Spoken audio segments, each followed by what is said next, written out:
Pacific మహాసముద్రంలో గ్రహాంతర వాసుల technology ఉందనే వాదన మళ్ళీ తెరపైకి వచ్చింది. ఇదివరకు ఎంతోమంది చాలా వాదించారు, కానీ నిరూపించలేకపోయారు. ఇప్పుడు మళ్ళీ అదే చర్చ మొదలవ్వడానికి ఓ ఉల్క కారణమైంది.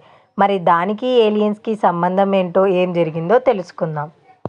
ఆ ఉల్క 2014 జనవరి 8న భూమిని ఢీకొన్నట్లు అమెరికా స్పేస్ కమాండ్ విడుదల చేసిన డాక్యుమెంట్లో ఉంది. దాని పొడవు 1.5 అడుగులు. దాని సైంటిఫిక్ పేరు పాపువా న్యూ గినియా. ఈశాన్య తీరంలో సముద్రంలో పడినట్లు తెలిసింది. ఆ ఉల్క గ్రహాంతర వాసుల టెక్నాలజీలో ఒక చిన్న ముక్క అని హార్వర్డ్ ఆస్ట్రోఫిజిసిస్ట్ ఏవి లోబ్ అంటున్నారు. ఆ రాయిని పరిశీలిస్తే మనకు సరికొత్త విషయాలు తెలుస్తాయి అంటున్నారు. సముద్రంలో పడిన రాయిని బయటకు తీసి అయస్కాంతంతో దాన్ని పరిశోధించాలని ఆయన కోరుతున్నారు.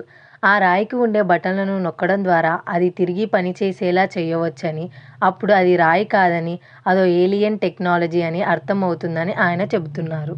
ఈ పాపువా న్యూ గినియా దీవులు ఆస్ట్రేలియాకి ఈశాన్య దిక్కులో పసిఫిక్ మహాసముద్రంలో ఉన్నాయి. అందువల్ల ఆ ఉల్క పసిఫిక్ మహాసముద్రంలో పడింది. ఏవి లోబ్ కొన్ని దశాబ్దాలుగా ఏలియన్స్పై పరిశోధనలు జరుపుతున్నారు. భూమిపైనే కాకుండా ఇతర గ్రహాలపై కూడా జీవం ఉందని ఆయన బలంగా నమ్ముతున్నారు. యునైటెడ్ స్టేట్స్ స్పేస్ కమాండ్ గత వారం ఓ డాక్యుమెంట్ విడుదల చేసింది. అందులో ఓ కీలక విషయం చెప్పింది. మన సౌర కుటుంబంతో సంబంధం లేని మరో సౌర కుటుంబానికి చెందిన ఓ ఉల్క తొలిసారి భూమిని ఢీకొన్నట్లు చెప్పింది. పసిఫిక్ మహాసముద్రం లోపల ఓ ఉల్క పడింది. అది ఇప్పుడు లోపలే ఉంది. అది సాధారణ రాయి కాదని, అది ఏలియన్ టెక్నాలజీ అని హార్వర్డ్ సైంటిస్టు ఒకరు అంటున్నారు.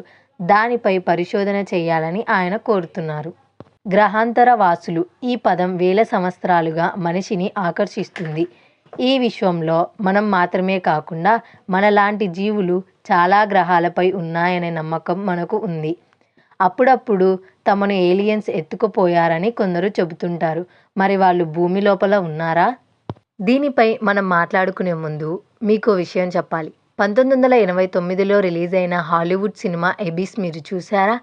అది చూసి ఉంటే ఇప్పుడు మనం చెప్పుకోబోయే విషయం మీకు బాగా అర్థమవుతుంది. ఒకవేళ చూడకపోతే చూడొచ్చు. ఆ సైన్స్ ఫిక్షన్ మూవీ చాలామందికి నచ్చింది. ఆ సినిమాలో చూపించినది నిజమైనదే అనే వాదన ఉంది.